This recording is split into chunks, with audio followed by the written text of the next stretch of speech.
Let's turn this into some tactical advice for those who want to go to the school of Danica here, and maybe offer some advice. A lot of people don't like to talk about failure. They'll say even stuff that failure is not an option, but Mhm. we all know that's bull. I mean, you have to have failure in order to have success. So, talk about some of the things that maybe went wrong with your new venture in order to get it right, and then offer some advice, pro tips to people who are hoping to avoid the pitfalls or some of the things that set you back.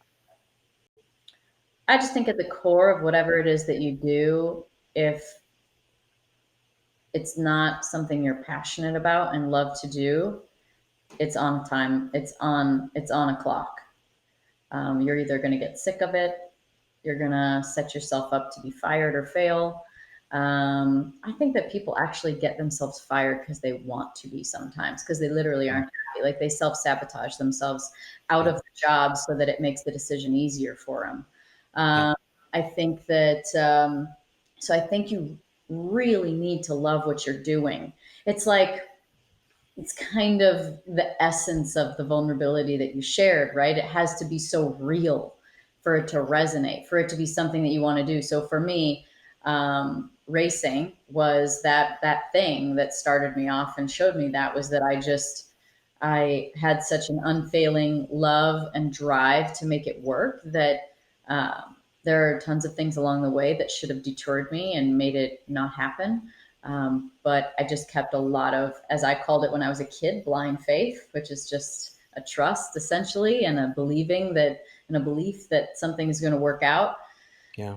Um, and so, I think then moving forward from that into the other businesses that I've started, it's really just about following your passions. So little things like, what do you do for fun? What do you take pictures of?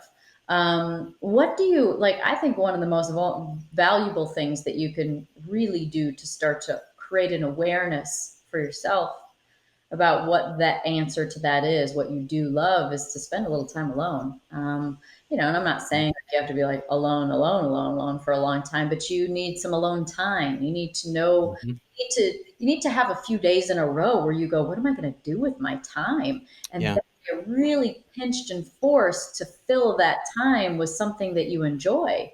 And because you're going to get bored of watching TV at some point in time. So that's where I feel really developed all of my passions and loves was in that sort of quiet space of being alone and having that time. So some of it manifests as businesses, and some of it manifests as a way to get me to a place to manifest, if that makes sense. So Mhm. sometimes it's just about like, what do I do to reset? What do I do to be happy? What makes me feel good? What nourishes me? What energizes me? And Yeah. so, then you get good at being able to identify a feeling, and you get better at identifying what gives you energy versus takes energy from you.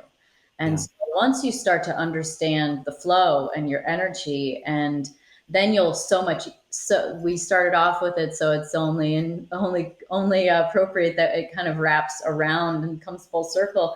But then you're going to start to understand what those signals and signs and synchronicities are, and you're going to go, "This Yeah. is leading me here." But you don't know that until you start to um, turn down the noise enough. Yeah. Let me just play the other side of the coin because I can hear, like the comments right now. You and I are on the same page, and it's mainly because we probably have life experience. But for those maybe who don't have the life experience, the chatter that I'm hearing maybe is, well, that's easy for you to say because, now you got money in the bank and you have some degree of success, and that's easier said than done. What do you say? How do you weigh in on like how long do you grind this out? Do you gut it out? Maybe you don't have passion for this thing, but like maybe you have a goal to stick some money aside and then you can buy your winery or your race car or whatever your dream is. Like how long do you gut it out before you lose your soul and all is lost? Or before you feel overwhelmed by the burden of not being able to provide or make it materialize for you. Yeah. Um, Because starving artist is a term for a reason. Like, Yeah, I think that so if you're doing something that you truly love, this really comes about around to what makes you happy. What is happiness to you? Because if happiness is making money, well, then you got to plan. You got to come up with a plan for that. But I'm going to bet that if you really were to answer the question, what makes me happy? It's probably not going to be money. And so that's not true happiness. If all you have is money the rest of your life, then and no friends and no joy and no depth and no deep relationships and no experiences, then it's, that's, I don't think anyone really wants that life. And so so you have to just find that thing that you love. And so then at a bare minimum, you at least just like what you're doing. You yeah, might not make a ton of money, but here's the magic. If you can just find your way and just slip through the crack where the magic is that if you do actually love something enough, you have all the momentum you need and all the intention and all of the energy and all of the positivity and all of the belief and the visualization to make it happen. So the challenge is finding that. To me, that's the real challenge is what is that? Because if you really love something enough, then you create an unfailing drive to make yeah, it happen. And one of the things that I think that has differentiated me, especially in racing in the very beginning, is when it got tough, I tried harder. This is actually kind of generally life for me. Tough gets harder. When it gets tough again, try harder. When it gets tough again, I try even harder. And you're weeding people out as you go. The tough times don't last, tough people do. yeah, yeah. And that was super evident. I mean, you told me that story now firsthand.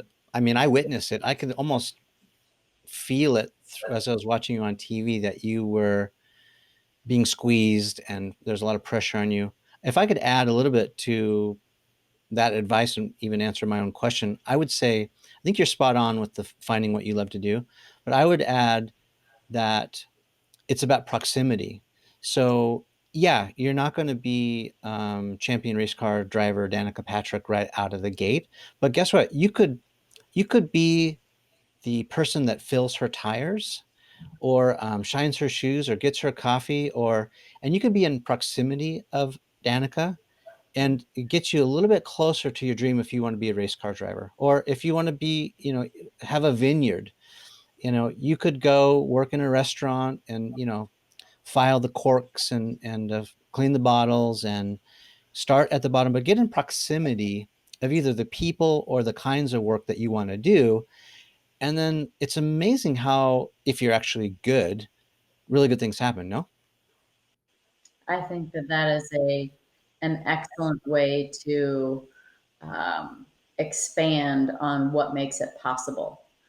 Um, Starting with that belief and then having the bravery to follow it. And yeah, proximity. I think that's really good. I don't even need to ramble. That's a great way to make it manifest faster.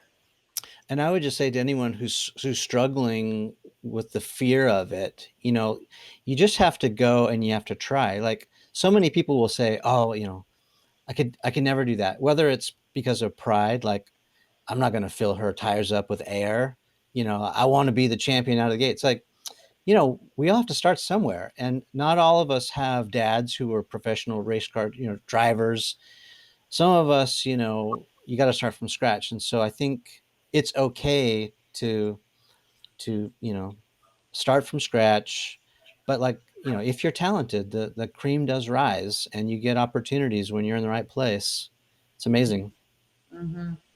Well, again, it's the love of something that holds you through the 1, 2, 3, 5, 10, 15 years it takes to make something successful.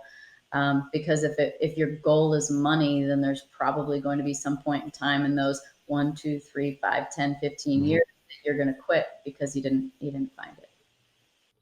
I have two final questions. Are you okay? Okay. I want to know the hardest thing you've ever done and what you consider your greatest accomplishment to date. Um,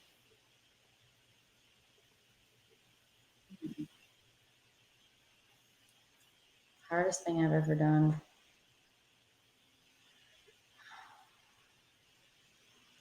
Probably learning learning more about myself and like getting more confident in myself aside from work stuff, more personal stuff. So self-love, being able to be alone, scrapping that codependent crap. That's work. Like that's emotional work. Mhm. And then what was your other question? What do you consider your greatest accomplishment? What are you really proud of that you've done? That I've stayed me. I think that most people, I mean, I'm repeating what people say about me, but you know, I don't think there's anyone that, I mean, like I still am in contact with people that I went to high school with. And so I would imagine, because I've heard it from them that they could tell you like, yeah, she's just the same as she used to be. In fact, I just not long ago was hanging out with a girl that I went to preschool with. And so, Mm. I think that just not letting money or pride or fame or any of that crap that, can kind of twist things, um, change me. And so I'm curious now how you see yourself. I mean, it sounds like from our discussion that you're multifaceted. You have a lot of talents and interests, passions, but now you're heading full force into this sort of wine business. Is that your sole focus, or you have other things that you are dreaming about or working on that we don't know about? The most current projects are the wine for sure. So between Somnium and then Danica Rosé, and then my podcast. I mean, those are the main things. I have a few partners that I really believe in that I help promote and get the word out about. Mhm. But it's the podcast, which is really the expansive part of me about learning, and I just truly love learning from people. And Well, then where can people find that podcast if they're searching for it? anywhere. It's called the Pretty Intense Podcast, and you can just search my name and you'll find it too.